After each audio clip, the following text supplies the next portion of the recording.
tena avokoa ianareo rehetra zay efa eopototry ny fahita lavitra amty androany ety.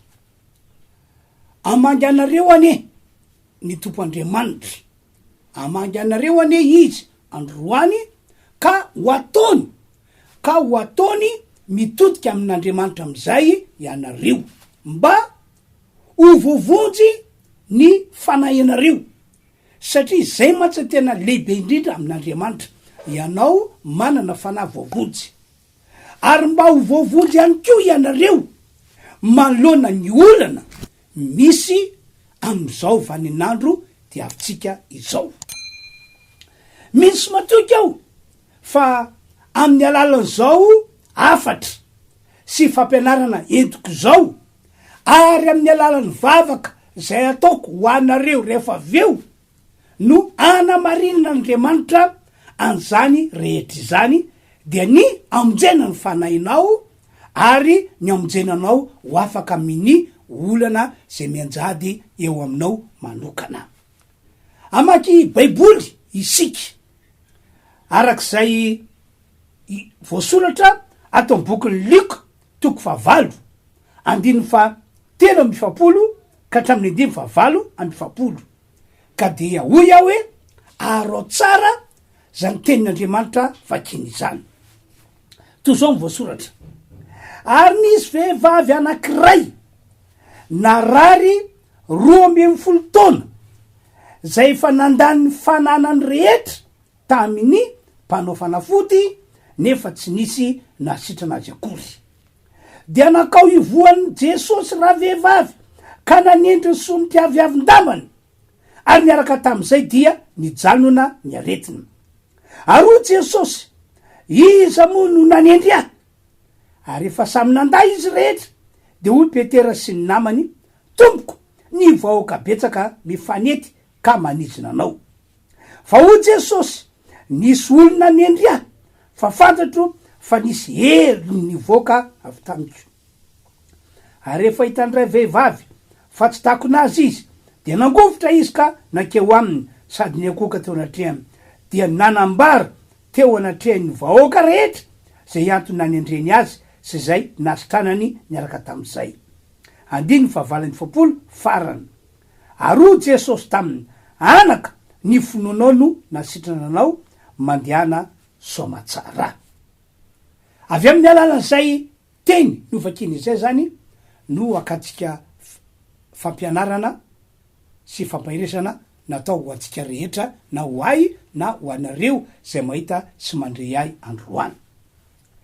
Nanana olana faran'izay mafy indrindra ity ramatoa ity, araky ny tenin'Andriamanitra mivakina teo. Nandritry ny 12 taona, nandritry ny 12 taona no narary izy, tao anatin'ny fanantenana izy, tao anatin'ny fahoriana ihany koa izy. Nandritry ny 12 taona ny tsapitena tatsy sy teroa izy, nanao zay azo natao izy, fa saingy niafara tamin'ny famozam-poa ihany. Satria nahoana? Satria tsy nety sitrana mihitsy izy tam'izany fotoana zany. Nandritry ny 12 taona nandeha tahaka ny rano mihitsy ny vola teo an-tanan'izy ny anakavy, entina nitsaboana tena. Nefa indrisy, hoy ny baiboly, andovakitsika ny 9:7. Ary nisy vehivavy anankiray narary 12 taona zay efa nandany ny fananany rehetra tamin'ny mpanao fanafody, nefa tsy nisy nasitrana azy akory. Nandritry ny 12 taona ihany koa tsy nilamina mihitsy ny fiainatokantranony, de ny fiainatokantranony ity ramatoa iray ity. Ary tsy nilamina toy zany ihany koa ny fiainam-pianakaviany no lay aretina nandera zay nahazo anty ramatoa ity. Azo lasaina fa efa tena resy tanteraka ity ramatoa iray ity, ary tsy hoe izy ihany no resy, fa ny vady amanjanany mihitsy no natsapa tena hoe tena resy tanteraky izysika, tena resy tanteraky izysika, tsy misy atsika antao intsony fa dia araky le fomba fitenitsika malagasy tondra fotsy be verilona ka dia miandry zay ikadonany. Soiana nefa fa efa tonga teto ambony tany Jesosy tam'izany andro zany, efa tonga teto ambony tany Jesosy tamin'ny andro zany. Voalaza amin'ny baiboly matsy ry havana malala zay mahita sy mandray ahy am'ty androany ity fa Jesosy no mpamonjy. Voalaza amin'ny baiboly matsy averiko indray fa Jesosy no mpamonjy ny fanatsika zanak'olombelona mba tsy ho very Jesosy, mpamonjy ny fanatsika zanak'olombelona mba ahafahantsika miaraka amin'Andriamanitra foana mandritra ny fahavelomantsika eto ambony ty tany itya Jesosy. Mpamonjy ny fanatsika zanak'olombelona Andriamanitra mba ahafahantsika manana fiainana mandrakizay miaraka amin'io Andriamanitra io. Zay nge lay voalazany Jaona 3:10 hoe fa toy zao no nitiavan'Andriamanitra izao tontolo zao nomeny ny zanan'ilay tokana Jesosy no anarany mba tsy ho very zay rehetra mino azy fa hanana fiainana mandrakizay. Ry havanao, androany de mampaheranao aho hoe ataovy manan-danja eo amin'ny fiainanao manokana. Zany nambarako aminao zany hoe Jesosy no mpamonjy ny fanatsika mba tsy ho very, mpamonjy ny fanatsika mba ahafahantsika za olombelona miaraka amin'Andriamanitra foana mandritra fahavelomantsika ato ambony tany ity, ary mpamonjy ny fanatsika olombelona mba ahafahantsika miaraka amin'Andriamanitra mandrakizay. Averiko indray ataovy manan-danja amin'ny fiainanao zany satria zava-doza nke zany atao hoe olombelona velona eto ambony tany ity kanefa dia tafasaraka amin'Andriamanitra e. Zava-doza zany, tena zava-doza zany ry havana. Ankoatran'izany voalaza ihany koa fa Jesosy no mpamonjy atsika zanak'olombelona ho afaka amin'ireo olana misy eto ambony ty tany ity. Aoko fatatsika rehetra am'ty androandroany ity fa raha mbola velona eto ambony ty tany ity isika, na miakavy na miakavanana, na miatsinana na miakandrefana, dia hifanehitra amin'ny olana foana. Ary na aiza misy anao na ty andreny vohatra na ny ambany vohatra, eny hoy ianao hoe andeha ho any anaty ala lavitra be tsisy mpahitany ao, de azadino fa raha mbola velona eto ambony ty tany ity isika dia azo antoka fa tsy maintsy hifanehitra amin'ny olana foana. De toka Jesosy mba hamonjy atsika zanak'olombelona ho afaka amin'ireo olana misy eto ambony ty tany ity. Marina tompoko, mariana fa ny olana misy eto ambony ty tany ity, ny olana misy ndrindra fa am'izao vaninandro diavintsika izao de olana entin'ny fanay ratsy na entin'ny devoly. Ary le izy tsoroko aminareo fa olana sarotra vahana ary olana possible hoe tsy ho vaovà mihitsy mandramaty, ary olana tena mampahory. Zany ange no antony natoka amin'ny Paoly apôstôly ny teny zao hoe zay teny tsy avy aminy fa avy amin'Andriamanitra, avy amin'ny fanan'Andriamanitra tam'izany andro zany mba ahafahana mampiomana atsika taranaka ankehitriny. Zao ny teny natao amin'ny Paoly apôstôly Timoty 2:1 aoko fantatrareo fa ny aparany any dia isy andro mahory. Aoko fantatrareo fa ny aparany any dia isy andro mahory. Zany hoe ny fanay ratsy na ny devoly dia hitondra karazana olana be dehibe eto ambony ty tany ity, ary ataony mifanehitra am'izany olana izany ny olona rehetra, na ny olona bado be, na ny olona manam-pahaizana be, na ny olona efa mahantra, na ny olona manana ny ampy, manana ny maizy azy am'izao vaninandro zao. Ataony mifanehitra am'izany olana zany. Zany zava-marina ry havana malala. Aoka fantatrareo Paoly fa ny aparany any de isy andro mahory. ary na de ny olana misy eto am'ty firenentsika ty aza nge riavana malala rehefa tena diniko ny baiboly fotopotoroko tsara mihitsy ny dikan'ny teny lazain'Andriamanitra dia azo antoka fa fanaratsy na devoly no ambatiko zao olan'izao. Devoly na fanaratsy no ambatiko zao olan'izao. Isorana nefa ny tompandriamanitra riavana. Fa tsy misy miafina amin'Andriamanitra ny olana sy ny ady atrentsika zanak'olombelona eto ambony ty tany ity. Tsy misy miafina aminy. Na olana kely io, na olana lehibe io.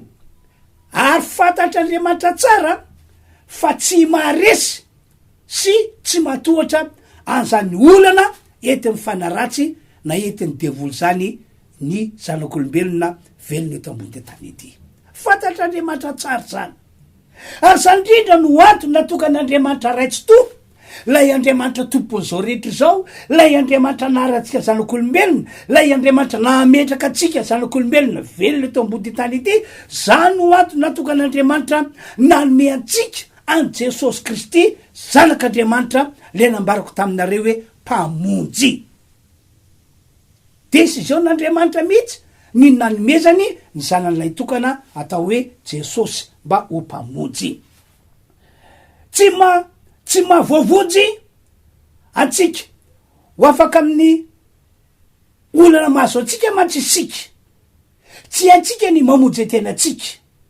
Fa raha ny am' Jesosy de fantatr'Andriamanitra ray fa izy ihany no azo antoka fa mahavoavonjy atsika ho afaka amin'ny olana rehetra misy na inona karazana olana.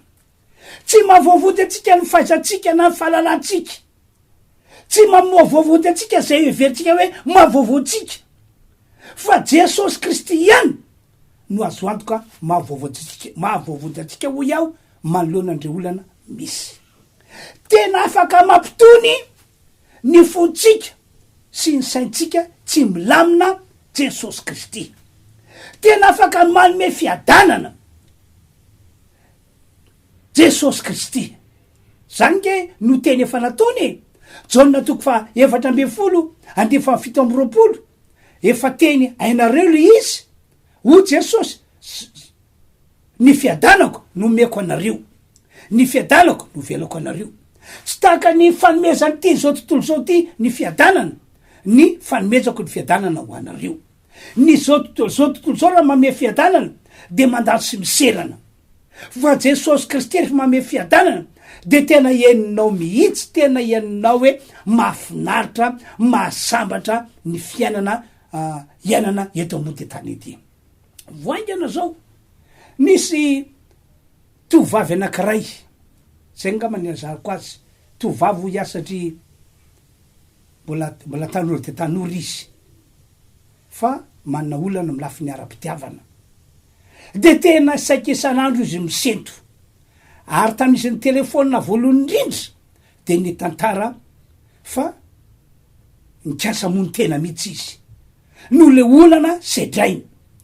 De rehefa natsoko izy ho tonga amboroko de nampahireziko nambarako taminy am' Jesosy. De rehefa voaray tsara ny afatra zay nomeko azy de nivavaka ho azy de nitsofoko rano izy. De nivena ndraitsy herinanitra teorina de zao ny teny pastera raha sitrakao aleo zao mandalo aty aminao matetetika mba hivavahanao, mba ametranao tanana. Satria tsapako tena misy fiadanana atao anatiko taorina ny vavaka nataonao ahiny. Ary zaho mikasa andehoka aty aminao azy tany atrano de eniko nisy fiadanana atao anatiko.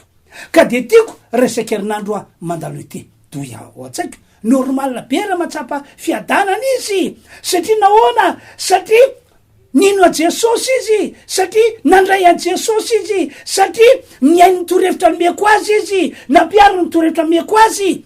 De hoy aho hoe normal be raha tonga amin'ny fiadanana satria Jesosy raha teo nefa niteny hoe fiadanako nomeko anareo, ny fiadanako no ho avelako ho anareo.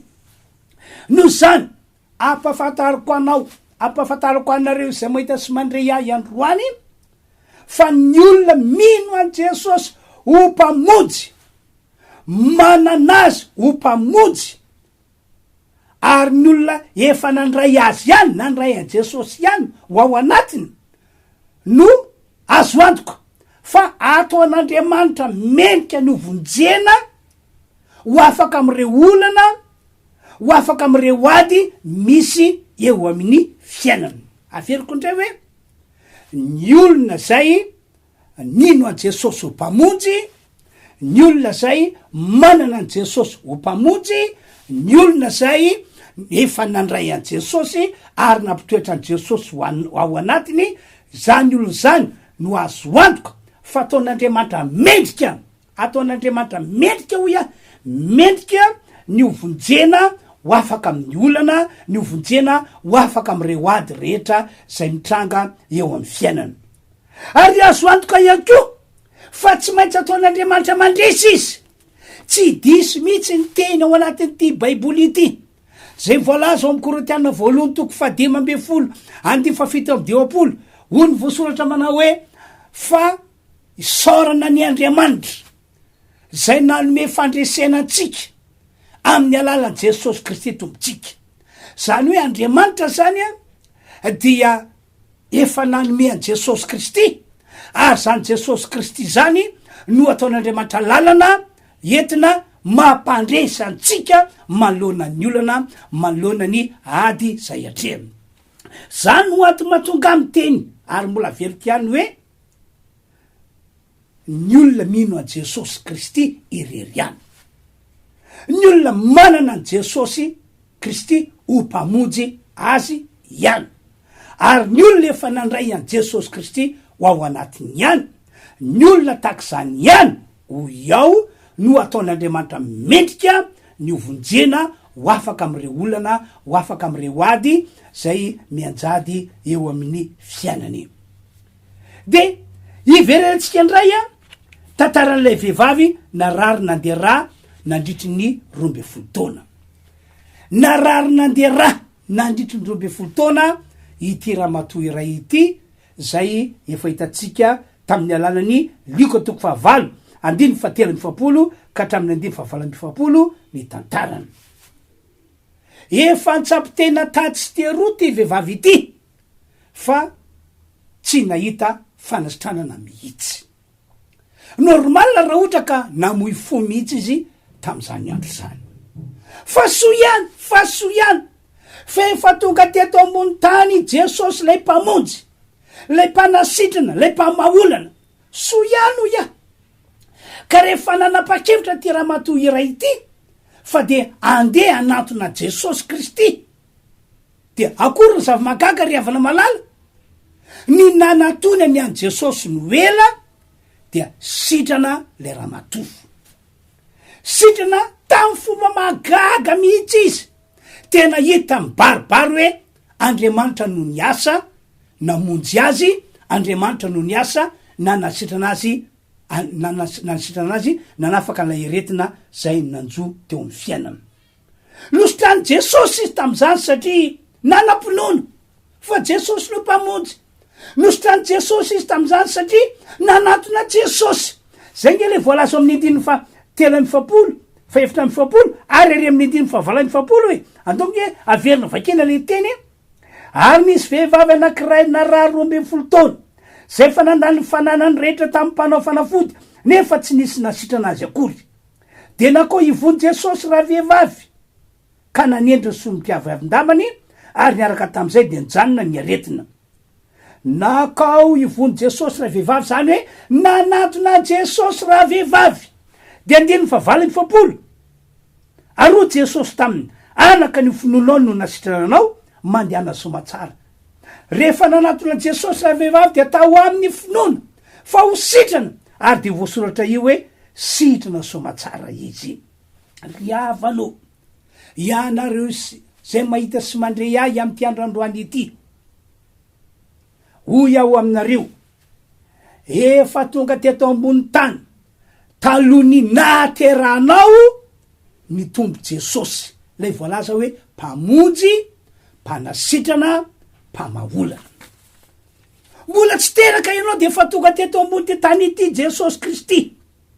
Ary voalaza ihany koa fa talohany natongavany aretina teo amin'ny fiainanao, talohany natongavany olana zay misy aminao ankehitriny io, de voalaza amin'ny baiboly fa talohan'izany rehetrarehetra zany efa nanolotra ny ainy teo ambony azy fijaliana Jesosy Kristy, efa nanaiky natao sorona teo ambony azy fijaliana Jesosy Kristy, satria ny ainy zay natolo teo ambony azy fijaliana, ny tena zay natao sorona teo ambony azy fijaliana, no lalana entin'Andriamanitra mamonjy anao malona ny olana, malona ny aretina, malona ny zavatra rehetra zay mety hoe manahirana anao. Ny ainy Jesosy zay natolotra teo ambony azy fijaliana, ny sorona zay tsy maintsy nandalovan'i Jesosy, zany ny lalana tokany hitan'Andriamanitra fa azo amonjenany fanahinao. Koa amin'ny fotoana inonao manokana an Jesosy Kristy hoe tena mino azy ho mpamonjy anao, ary amin'ny fotoana zay andraisanao azy tokoa mba hitoetra ao anatinao, somary tsindriko kely io, mba hitoetra ao anatinao, fa amin'ny akapobe mantsy raha ny fiainan'ny olona ankehitriny no jerena, kristianina izy, vavakatsy izy, vavaka roa izy, fa rehefa tena dinihana anivelany Jesosy. Kanefa ny tian'Andriamanitra iainantsika olombelona, Jesosy nazo toerana ato anaty fotsika, Jesosy tafapetraka ato anatsika. Koa amin'ny fotoana inona ho an Jesosy fa mpamonjy izy, amin'ny fotoana zay andraisanao an Jesosy mba hitoetra ao anatinao, dia azo atoka riavana fa ovonjena ianao, ositranina ianao, ho afana am'izao olana mianjady aminao zao tokoa ianao. Tonga matsy dia mandaitra ny mampamonjy an Jesosy rehefa miroso am'izay dingan'izay ianao. Zay nge no fotrana tonga ty vehivavy ity, tonga de teony eo ihany de sitrana, tsy nametrany Jesosy tany anakory izy, tsy nanaovany Jesosy vavaka spesialy akory izy, fa inona ny tranga, lokasiny fotsiny lamban'i Jesosy, de avy hatrany de nandaitra ny mampamonjy an Jesosy, nandaitra teo amin'ny fiainan'ny tera-matoty, satria nahoana, satria teony eo ihany tonga de nitsahatra ny aretina nazo azy. Ianao ihany koa zany am'izao fotoana zao, raha mino ia fa Jesosy tokoa no mpamonjy, tena mino zany amin'ny fonao rehetra ianao, ary raha manapa-kevitra anao ny andray an Jesosy, de ho iaho hoe tena ho vonjeny ianao tompoko, tena ho sitraniny ianao tompoko, ary ovan'Andriamanitra ny olana misy eo fiainanao. Avy hatrany de ho iaho hoe mandaitra ny mampamonjy an Jesosy Kristy, mandaitra ny mampamonjy azy eo amin'ny fiainanao. Averiko ndray fa zany nge no nitranga sy niseho tam'ilay vehivavy narary nandeha raha nandrindrobe folotony, teony eo ihany de voavonjy izy, teony eo ihany de sitrany izy, teony eo ihany de mivany olana teo aminy, ny vany olana teo amin'ny vady aman-janany. Ary afaka hitranga aminao zany rehetrarehetra zany riavana am'ty androandroany ity. Milohany amaranako ny afatra de jory vavolombelona aminao aho, entiko milaza fa mpamonjy, mpanasitrana, mpamaolana Jesosy Kristy. Ndre mandeha nisy telo mianaka tonga tao amboroko, ny olana nisy tam'reto telo mianaka reto de zao, lay vehivavy madama kely dia narary tao mitranojasa. Rehefa bevoka tokony rovolana teo eo izy, dia nanomboka nandeha ny ra teo aminy, manitsika fatelo volana izy de mbola nandeha foana ny ra teo aminy, de normalna moa efa ntsapotena tatsy izy, tsapotena teo roa izy, fa tsy njana mihitsy ny ra nandeha, nefa izy amin'io efa manitsaka ny fatelo volana ny kibony. Ny fiafarany de nanapa-kevitra ry zareo fa hiditra hôpitaly, de nitsabo ny dokotera tamin'ny hôpitaly, nitsabo araka ny fahaizana ama olombelona azy, nitsabony efa janona fitadiavako azy, efa janona ray volana tamin'ny hôpitaly tandra izy, zany hoe fa manitsika ny faefatra ny volana izy, fa mbola mandeha foana ny ra, mbola mandeha foana ny ra, ny fianakavity tam'izany araka ny fitantarany'izy telo mianaka tamiko de hoe nanakivy azy de mbola andany vola foana avy anareo hitazona no zaza kibo io tsy voatazonareo tsony io de ho ndray sasany raha voatazona azy io zaza io de ho sampona to zao samy nana ny fomba filaza any daholo ny olona rehetra de tamin'ny farandrindra de nitsotra tamin'ny lay madama kely tsotra tamin'izy mivady dokotera tao amin'ny hôpitaly fa hoe tsy tanatsony io izy fa aleo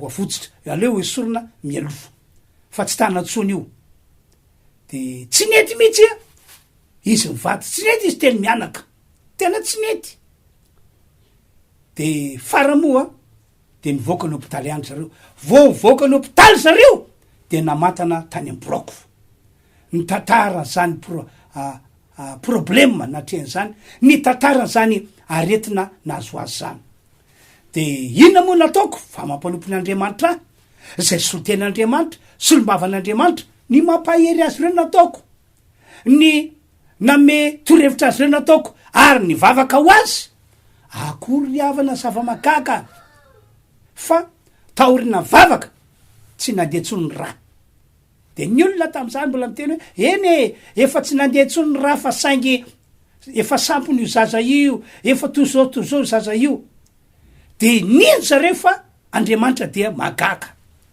de teny teraka somatsara le madama kely ary sorany Andriamanitra fa tsy sampona zany le zaza zao no trotro an'le zaza nitsodrano azy teo ny atrehan'Andriamanitra nanolotra azy teo ny atrehan'Andriamanitra riavana mpamonjy Jesosy efa nomen'Andriamanitra atsika izy mba hamonjy fanantsika mba hamonjy fiainatsika maha olombelona atsika ary mba aman'ny olana misy akoatrany fanasitranana magaka Andriamanitra ane amindra fo amitsika rehetra andaitra amitsika ane zany tenin'Andriamanitra nambarako zany ndo hivavakytsika tompo Andriamanitra rilay tsy to rilay tompo zao rehetra zao ankehitriny dia misaotra anao zahay fa tsara ianao misaotra any am'izao afatra nampitorianao azy zao inoko fa dia anakery amin'ny olona zay nandre ka mino sy mandray de ho vonjena ny fanahiny amin'ny anaran'i Jesosy